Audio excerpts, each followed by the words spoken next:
2024 లేదా 25లో డిగ్రీ లేదా బీటెక్ చదివారా? సాఫ్ట్‌వేర్ జాబ్ కోసం ఎదురు చూస్తున్నారా? అయితే కోడ్ జ్ఞాన్ 100 డేస్ కోర్సులో చేరండి. జాబ్ సాధించండి. నమస్కారం, వెల్కమ్ టు సుమన్ టీవీ. నేను గీతాంజలి. మనతో పాటు శ్రీ తాళ్ళూరి బనారస్ బాబు గురూజీ ఉన్నారు. శ్రీ జగదాంబ త్రిశక్తి పీఠాధిపతులు. వారితో మాట్లాడతాం. గురుగారు నమస్కారం అండి. శ్రీమాత్రే నమః. రీసెంట్గా ఒక వీడియో చూసినా అండి, ఒక సర్పము చెప్పి మరీ చనిపోయింది అనేది వీడియో సారాంశం. ఏమిటి అని అంటే, సర్పం వచ్చింది ఒక ఊరికి, కొన్ని గంటలుగా అక్కడే ఉండి ఎక్కడ కదలకుండా ఉండడంతో జనం అందరం వచ్చారు, చూశారు, వెళ్ళారు. అలా చూడ్డానికి వచ్చిన క్రమంలో ఒకళ్ళు ఒంటి మీదకి దేవుడు రావటము, నేను ఇక్కడే మరణించిపోతున్నాను, నాకు గుడి కట్టండి అని చెప్పటం, ఇది జరిగింది. అందరూ మామూలుగా అనుకున్నారట, కానీ తర్వాత రోజు వచ్చి చూసేటప్పటికి చనిపోయి ఉంది. సంస్కారాలన్నీ చేసి, అంటే అంతిమ సంస్కారాలన్నీ చాలా ఘనంగా చేశారు, వీడ్కోలైతే పలికారు, అది చూసాము. కానీ చెప్పి మరీ చనిపోయింది అనేది చాలామంది వింతగా చూస్తున్నారు. ఇలా కూడా జరుగుతుందా? అసలు ఒక సర్పం అలా ఒకళ్ళ ఒంటి మీదకి రావటం ఏంటి, ఒక దేవుడి రూపంలో చనిపోతున్నానని చెప్పడం ఏంటి? అంటే కొంతమంది భయపడ్డారు, మా ఊరికి ఏమన్నా అరిష్టం ఇలా జరిగితే అని చెప్పి. కొంతమంది ఏమో శుభం అంటారు, కొంతమంది అశుభం అంటారు. అసలు ఎలా చూడాలండి ఇది? ఇప్పుడు ఈ సర్పాలకి సంబంధించింది ఇది మనం కొత్తగా వింటున్నటువంటి విషయం అయితే కాదు. గతంలో కూడా మన పూర్వం నుంచి కూడా శాస్త్రాల్లో అక్కడక్కడ కూడా ఇవి మన ఇట్లాంటి సంఘటనలు, అలాగే మీకు ఒక తెలుగు సినిమా వచ్చినప్పుడు కూడా ఆ సినిమాలో పాము ఏదైతే నోమోనో ఏదో సినిమా తర్వాత దృష్టి తగిలి చచ్చిపోయింది అని కూడా మనం ఇలాంటి కొన్ని సంఘటనలు వింటున్నాం. సర్పాలకి నిజంగా మన మాటలు వింటాయా? సర్పానికి చెవులు ఉంటాయా? అంటే ఒకటి గుర్తుపెట్టుకోండి, పసిపిల్లవాడికి, అప్పుడే పుట్టినటువంటి పిల్లవాడికి అమ్మ ఎవరు అనేది ఎలా తెలుస్తుంది? స్పర్శ అనేది బయటకు వచ్చిన తర్వాతే కదా అయ్యింది, మరి ఎలా తెలుస్తుంది? మీరు ఆలోచన చేయండి అమ్మా. స్పర్శ అనేటువంటిది వాడి బయటకు వచ్చిన తర్వాత అయినా కూడా అది తొలి స్పర్శే అవుతుంది. కానీ ఇది అమ్మ అనేటువంటి భావానికి వాడు ఎట్లా లోనవుతున్నాడు? అప్పుడే కళ్ళు తెరిచింది బయటకు వచ్చిన తర్వాత. కాబట్టి అది ఎట్లా జరుగుతోంది అని అంటే మనసు ద్వారా. అందుకనే మనసే అందాల బృందావనం అని అన్నారు ఒక కవి కూడా, తెలుగు కవి పాటర్స్. కాబట్టి ఈ మనసే అందాల బృందావనం. ఈ మనసు కనుక చాలా మంచిగా మనం ఉంచుకున్నట్లయితే ప్రతి జీవి కూడా ఏం చేస్తోంది, ఏం చేయబోతోంది అనేటువంటిది మనకు అర్థమవుతుంది. మన చుట్టూ వాతావరణంలో ఎందుకు వచ్చాయి అనే విషయాలు కూడా మనకి అర్థమవుతుంది. అయితే ఇప్పుడు ఇక్కడికి నేను మీరు అడిగినటువంటి ప్రశ్నకి సమాధానంగా, గతంలో కూడా ఏదో ఒక రాజుగారికి కాపాడటానికి కొన్ని సర్పాలు చెప్పినట్టుగా సమాధానాలు మనకు పురాణ గాథల్లో కూడా ఈ విషయాలు వినటం జరిగింది. ఇక్కడ ముఖ్యంగా రాజు చంపబట్టానికి కూడా పామే కారణమైంది. అది కూడా కథను మనం వినటం జరిగింది. ఒక చచ్చిపోయినటువంటి పాముని ఒక దాహార్తి వేసినటువంటి ఒక రాజు ఒక జపం చేసుకుంటున్నటువంటి బ్రాహ్మణుడి యొక్క మెడలో వేసి వెళ్ళిపోయాడు. ఇది జరిగింది కలియుగానికి ప్రారంభానికి కొంచెం ముందరగా జరిగిన సంఘటన, యథార్థమైనటువంటి సంఘటన. అయితే రాజుగారు సర్పాన్ని వేసి వెళ్ళిపోయాడు, అది అయిపోయింది. ఈలోగా ఈ పిల్లవాడు రాజుగారు ఎందుకు వేశారు అంటే మంచినీళ్ళు అడుగుతాడు. అడిగినప్పుడు అక్కడ కూర్చుని జపం చేసేటువంటి ఆ మహర్షి, ఆయన మహా తపస్సులో ఉండిపోయారు. ఆయనకి ఈ లోకంలో లేరు, ఆయన భగవంతుడి యొక్క లోకంలో ఆయన ధ్యానంలో ఉన్నారు. ఉన్నప్పుడు నువ్వు వచ్చావు, నువ్వు రాజువి అని ఆయనకు తెలియదు కదా. కాబట్టి నేను అనే అహంకారం చేత అహంకరింపబడినటువంటి రాజు అక్కడ పక్కనే చచ్చిపడిపోయినటువంటి పాముని తీసుకొచ్చి మెడలో వేసి వెళ్ళారు. వెళ్ళిపోయారు, బాగానే ఉంది. ఈలోగా ఆ ఋషిగారి యొక్క పిల్లవాడు, చాలా చిన్న పిల్లవాడు, వచ్చి చూస్తే నాన్నగారి మెడలో ఇట్లా పాము ఉన్నది. వాడికి అర్థమైంది, చచ్చిపోయింది పాము. సహజంగా చచ్చిపోయినటువంటి పాము నేల మీదనే చచ్చిపోతాయి, చెట్ల మీద అంతగా చనిపోవు. ఆయన నాన్నగారు కూర్చున్న ప్రదేశానికి పాము చచ్చిపోయింది, ఆ పైనుంచి పట్టడానికి రీజన్ లేదు. కాబట్టి ఎవడో వేశాడు ఈ పాముని. కాబట్టి ఎవరైతే నా తండ్రి మెడలో పాముని వేశాడో, చచ్చిపోయిన పాముని జపం చేసుకునే సందర్భంలో వాడు 7వ రోజు పాము చేత చంపబడుగాక. చిన్న పిల్లవాడు అతను కూడా బాలవాక్కు బ్రహ్మవాక్కు. ఇదే పరీక్షిత్ మహారాజు యొక్క కథ. మీరు ఆలోచన చేస్తే కాబట్టి అప్పటికి ఈ పిల్లవాడు శాపం పెట్టేశాడు, అయిపోయింది.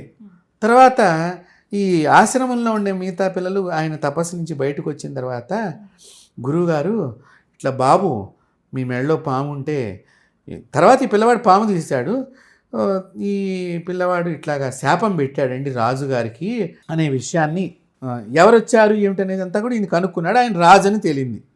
ఎవరు ఇట్లా పామును వేస్తే మీ అబ్బాయి ఇలా 7వ రోజు చంపబడతాడు. మళ్ళీ ఆ పాము ఎవరు? పాములకి రాజైన తక్షకుడి చేత చంపబడుగాక. ఇప్పుడు చూడండి, చచ్చిపోయిన పాము మీరు ఆలోచన చేస్తే, వేయించుకుంది అక్కడ తపస్సు చేసుకుంటున్నటువంటి మహర్షి, శాపం పెట్టింది మానవుడు.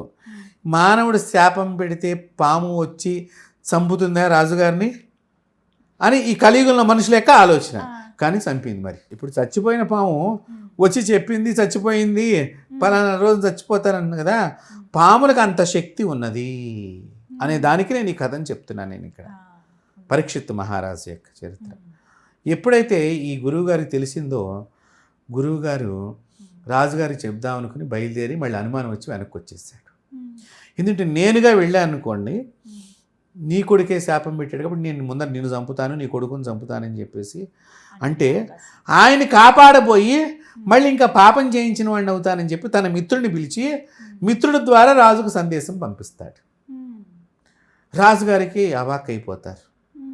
అయిపోయి అమ్మో ఇంకేముందని చెప్పేసి ఓ పెద్ద నీటి గుండం తవ్వించి ఒంటి స్తంభం కట్టి దానిలో ఉండే చుట్టూ మంత్రగాళ్ళని పెట్టుకుంటాడు. అగ్నిగుండం పెట్టిస్తాడు చుట్టూ, పాములు అగ్నిలో తగలబడిపోతాయి కదమ్మా, నిప్పులు కుంపట్లు పెట్టిస్తాడు చుట్టూ, చాలా అన్ని సైనికులను పెట్టించాడు. ఇంకా ఈ తక్షకుడు మొత్తానికి పిల్లాడి కోరిక మీదకి పైనుంచి కిందకు వచ్చాడు. వచ్చి చూస్తున్నాడు. ఇప్పుడు రాజు దగ్గరికి వెళ్ళి ఇట్లా ఇక్కడ నుంచి ఇలా చూస్తున్నాడు. రాజు అక్కడ ఉన్నాడు. ఈ రాజు దగ్గరికి వెళ్ళడానికి మార్గం కనిపించట్లా ఈ తక్షకుడికి. అయితే 7వ రోజులోగా చచ్చిపోవాలి. 6 రోజులు అయిపోయింది. అమ్మయ్య 6 రోజులు బతికేశాను, టెన్షన్ తగ్గిపోయింది. ఈ రోజులు తగ్గుతున్నాయి, ఇంకొక రోజే కదా అన్నట్టుగా. ఈ మధ్యాహ్నం వచ్చేసింది. ఇక మధ్యాహ్నం వచ్చేసరికి ఇక ఎట్లాగా అయిపోయింది, ఆ శాపానికి ఫలితం తగ్గిపోయింది అనుకున్నాడు ఏమో. అదే పాపం పట్టుకోవటం అంటేనమ్మా. అప్పటిదాకా రాజు చచ్చిపోతాడని చాలామంది వచ్చి పళ్ళు ఇస్తున్నా కూడా వద్దన్నాడు ఈయన పరీక్షిత్ పైనుండి. అప్పుడు సరే సాయంత్రం అయింది కదా పంపించలే అన్నాడు. ఈ పంపించే క్రమంలో ఈ పళ్ళల్లో దాగి కూర్చున్నాడు ఈ తక్షకుడు. అరటి పండులో దూరి కూర్చున్నాడు. పండు పైన ఇట్లాగే ఉంది, దూరి కూర్చున్నాడు. ఎప్పుడైతే ఈ పండు తొక్క తీశాడో, కొంచెం ముక్క ఎట్లా తీసాడో ఆ లోపల నుంచి వచ్చి ఆయన్ని కాటేశాడు, చచ్చిపోయాడు. మరి ఎక్కడో దేవలోకంలో ఉండేవాడు తక్షకుడు, భూమి మీద ఉన్నో చిన్న పిల్లవాడు. కనెక్షన్ ఎట్లా వెళ్ళింది? మనస్సు. అందుకని ఈ మనస్సు తపింపబడాలి, తపస్సు చెయ్యాలి. ఏది సత్యము ఏది నిత్యము అని తెలుసుకోవడానికి తపస్సు చెయ్యాలి. తపస్సు చేస్తే ప్రతి విషయము గోచరమవుతుంది. కాబట్టి ఇప్పుడు అక్కడ ఒక పాము వచ్చి ఉన్నది. ఆ వచ్చి ఉన్నప్పుడు మీరు అన్నట్టుగా అది దేవతా సర్పం అయితేనే దాని యొక్క చివరి ఒక్కొక్క సర్పానికి కొన్ని లక్షణాలు ఉన్నాయి సర్పశాస్త్ర ప్రకారంగా. కొన్ని పాములమ్మ మనిషిని చూస్తే వాటంతటికి వాళ్ళు తల కొట్టుకుని చచ్చిపోతాయి. కొన్ని విన్నానండి. ఎందుకు అలా జరుగుతుంది? దాని నియమం అది. నేను మనిషికి కనిపించకూడదు, మనిషి నాకు కనిపించకూడదు. ఇప్పుడు నేను మనిషిని ఏం చేయలేను కదా, వాడి ప్రక్రియలో వాడు వెళ్తూ ఉంటాడు. నేనే జాగ్రత్త పడాలి కదా. జాగ్రత్త లేనందుకు కానీ నేను వాటి మీద మన నీడపడ్డా అవి చచ్చిపోతాయి. ఇవి పూర్వీకుల నుంచి మనకు తెలిసినటువంటి శాస్త్రం. మరి అవి నీడపడితేనే చంపుకునే అంటే అవి ఎంత పవిత్రంగా బతుకుతాయి ఆలోచించేయండి. అందుకనే దేవతా సర్పాలు అని అన్నారు. మరి మొన్న మీరు చెప్పినట్టుగా ఆ పాముకి కృష్ణుడి పాదాలు ఉంటే కనుక దేవతా సర్పం కింద మనం భావన చేస్తాం. ఈ యొక్క కృష్ణ పాదాలు ఉన్నటువంటి వాటిని గరుకుమంతుడు భోంచేయడు, అదొక నియమం ఉన్నది. అన్ని దేవతా సర్పాలు కాదు, అన్ని దేవతా సర్పాలు కావు. కృష్ణుడు పాదాలు ఉండేటువంటివి మాత్రమే దేవతా సర్పాలు. వాటిని గరుకుమంతుడు అంటే గరుడ పక్షి తినదు, ఇదొక నియమం ఉన్నది. కాబట్టి ఇప్పుడు ఇక్కడ ఏమైంది, అది ముందర రోజు వచ్చి ఉన్నప్పుడు ఏమిటో పెద్ద పాము వచ్చిందని అందరూ గుమిగూడిపోయారు. వచ్చి చూసారు. చూస్తే ఎవరికో పూనకమో ఏదో స్వప్నమో అక్కడ వచ్చినట్టుగా కూడా వాళ్ళు చెప్తున్నాను.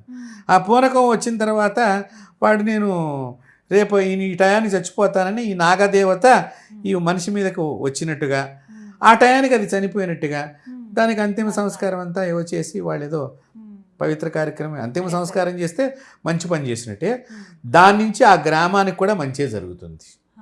పాము ఎప్పుడైతే అంతిమ సంస్కారం చేయబడుతుందో అక్కడ శుభం ఏర్పడుతుంది.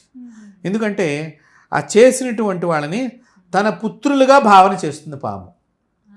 అందుకని ఎప్పుడు కూడా పాముని చంపి పడేయద్దు, రాగి కాయనన్నా పెట్టి దహనం చెయ్యండి, అది ఏ పాము అయినప్పటికీ కూడా. మన పూర్వీకులు చెప్తూ ఉండేవాళ్ళు కారణవతి.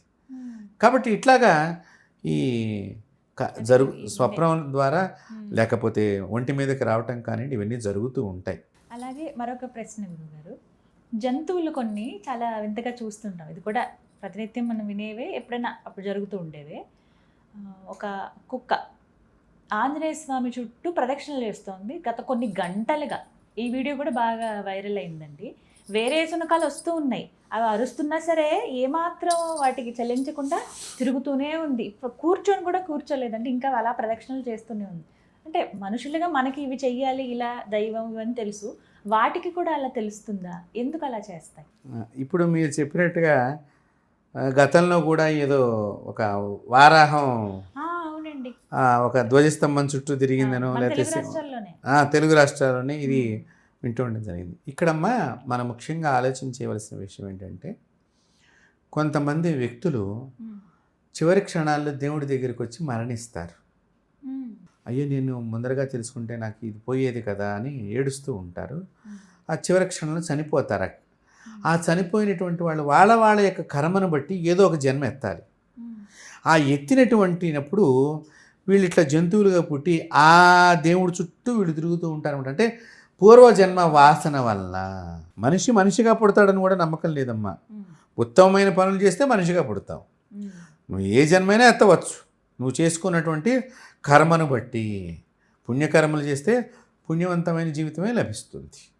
కాబట్టి ఇక్కడ అందుకనే ప్రతి దానికి కూడా వాసన, ఆ వాసన ఎక్కడి నుంచి? మనసే ప్రధానం. నేను ఇందాక అదే చెప్తున్నాను. నేను మనసే ఆ ప్రధానం, పాపాలకి పుణ్యాలకి మనసు. అందుకనే మీకు ఒక పూజలో ముఖ్యంగా కూడా ఒక పూజ అని చెప్తున్నానంటే, ప్రతి ఒక్కరు కూడా నిత్యము ఏ దేవుడి గురించి అయితే దేవతలు కూడా వేచి చూస్తూ ఉంటారో, విష్ణువు దగ్గర నుంచి, కృష్ణుడి దగ్గర నుంచి, అమ్మవారి దగ్గర నుంచి, వినాయకుడి దగ్గర నుంచి, రాముడి దగ్గర నుంచి ఏ దేవుడి యొక్క చూపు మన మీద పడాలనుకుంటారో ఆయనే పరమేశ్వరుడు.